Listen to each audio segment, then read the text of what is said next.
If I'm gonna be honest with you guys, there's something up with long games releasing crazy characters here in Langrisser, such as Lightbringer in CN and Global getting Lost Hand. Very soon actually. We got a lot to talk about because the 4th anniversary livestream recently ended in CN, so if you missed it, I'm here to recap everything for you guys. So let's get right into the important stuff. SP Mathew. Yup, that's right. If you've been living under a rock, he does show up in the story mode, and people were speculating if we were going to be getting his SP form anytime soon. Over here, we got his kit, and the wording is pretty janky, so I'm gonna do my best to explain it in much clearer detail for you guys. His talent allows him to ignore skill cost, and for every ally on the field, his attack and defense increases by 5% up to 25%. After attacking, and I'm pretty sure you can move again, either that or from what I saw from someone else. If he gets attacked, after he has taken action, he can act again, which will have a cooldown. So yeah, not exactly sure on that one, so we have to wait for more info on that. His 1C, if there's an ally within 2 blocks away, then his attack increases by 8% and heals 20% of his HP. Then his 2C, which will teleport him to any block within range, and then deal 0.3 times physical damage to enemies within 2 blocks. That reduces the attack and int, dispel 2 buffs, and increases damage to enemy troops within 1 block by 40%. Yeah, a pretty strong character, and I feel like he can be a pretty solid AoE attacker now. So you can bring something like his faction buff, his 3C, and Sword Dance or Dragon's Breath or his new 2C skill. We still don't know what class his SP form will have, but I have a feeling it will be infantry.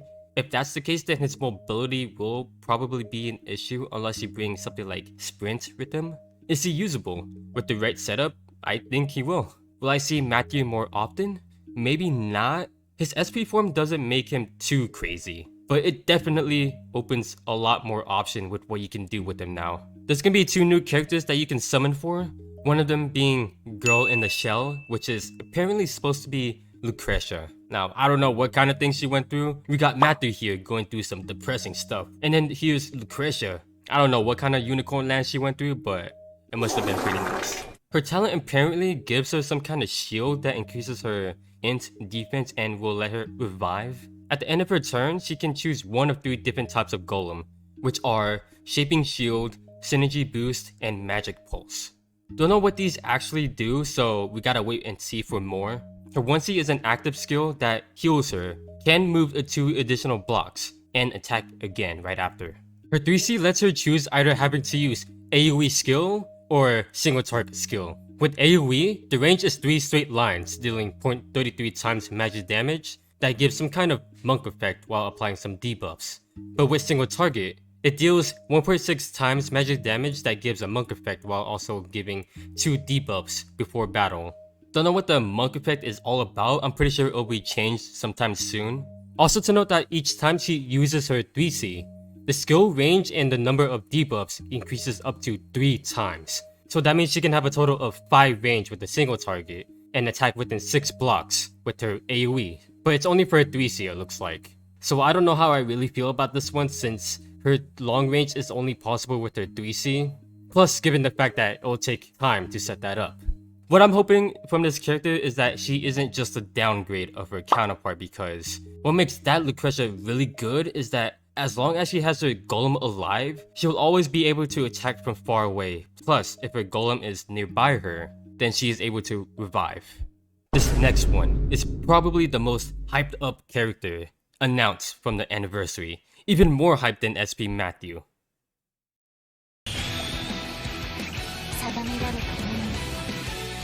違う道を探している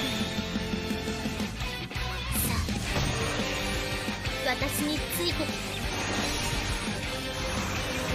お前の肉体の意志もゼルダに断ち切る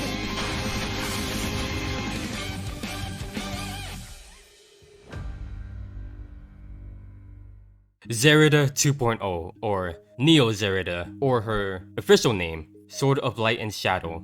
And there's a good reason why this character has a lot of people's attention. Her talent lets her ignore class restrictions, and when she enters battle, her damage dealt increases by 30% at 6 stars, and gains Blade Soul power at the start of every battle, which will increase her attack by 10% and mobility by 2. And when defeated, She can then be revived once for 50% of her HP at 6 stars. However though, after she revives, her healing received is reduced by 50%. Blade Soul power cannot be immunized, dispelled, and cannot stack with each other. When an enemy is defeated, it causes a special terrain effect, Soul Chips, where the enemy was defeated at. When she enters her turn, she consumes the ally's soul chip within one ring of them to gain her Blade Soul power effect. So I'm guessing your team can actually pick this thing up for her to grab. This terrain will have a much higher priority as well. Her 1C is an active skill that can be used on friendly troops or soul chips to teleport to the target location, then gains immunity to all debuffs, attack plus 20%, and can move 3 additional blocks and attack right after. Her 2C is an AoE skill that deals 0.3 times physical damage to enemies within 2 blocks that reduces enemies' damage dealt by 20%, and they cannot act again for 2 turns. Finally, her 3C has a passive effect where if she enters her turn while having the Blade Soul power effect active, she will do an AoE attack for 0.1 times physical damage within 1 ring of herself and heals 20% of her HP. This is also a single target attack that deals 1.8 times physical damage, but before battle, she dispels 5 buffs from the enemies and they cannot revive for 2 turns. But when using it against normal enemies, then she attacks first. Did you guys hear that? She can give a debuff that prevents the enemy from reviving. This is the first character to ever have something like this.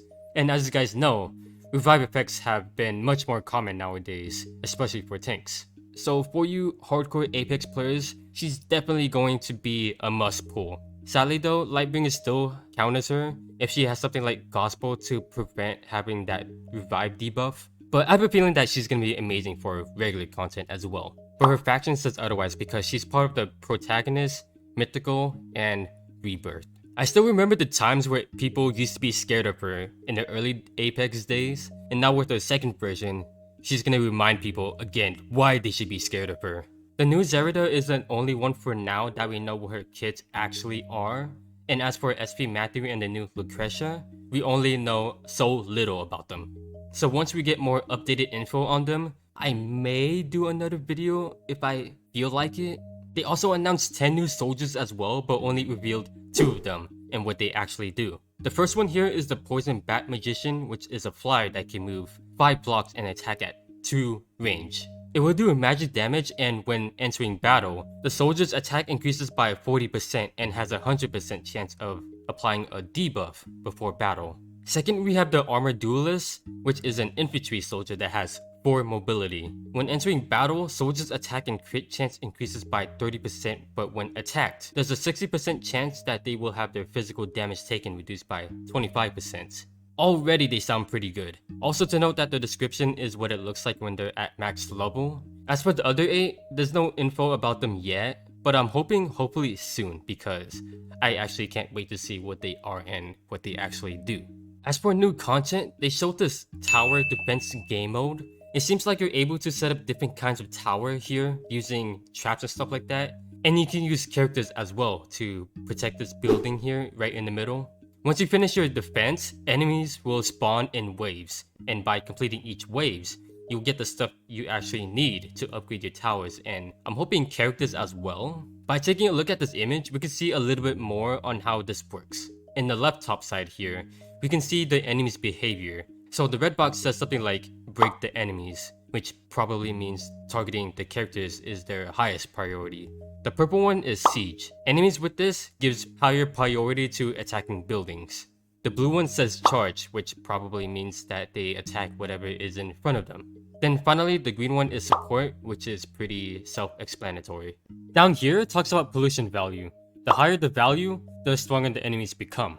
Right side, the top part shows what the pollution level is at, and once you reach 100%, then you will lose. The way how you can reduce this is by defeating enemies with time and space turbulence, which I'm not sure what that is, but it will reduce the pollution by 15% and heals your characters.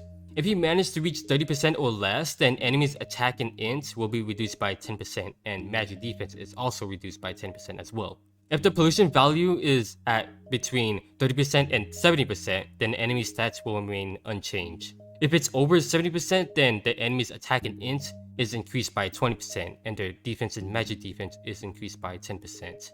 And if at 100%, then you lose, like I said before. I'll go ahead and show you guys some gameplay here. So there'll be different levels that you can do, see what enemies there are and what skills they have. Then you have towers being placed down. Enemies will start spawning once you start the wave. Then you can actually see the enemies start attacking your stuff and the towers doing different things, and it looks like that you can collect the materials by defeating each enemy so that you can upgrade your towers and stuff like that. Even though I'm not a huge fan of tower type games, this has me pretty excited to look forward to. A new crossover has officially been confirmed, Legend of Heroes Kuro no Kiseki. First we have Trails in the Sky, then Trails of Cold Steel, and now we have this one.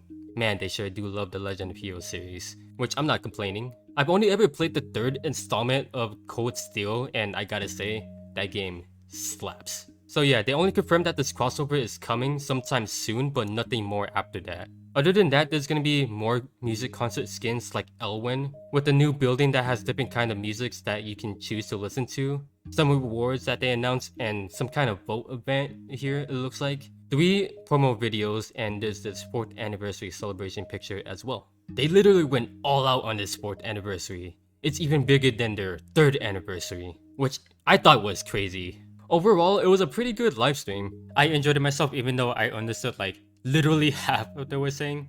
And I hope that they do something like this for their 5th anniversary. But that's all I have for you guys. If you enjoyed the video, leave a like and subscribe if you want to see more, and feel free to let me know down in the comments how you guys feel about this anniversary that's going to be coming to CN. So yeah, thanks for watching. Your fellow Z.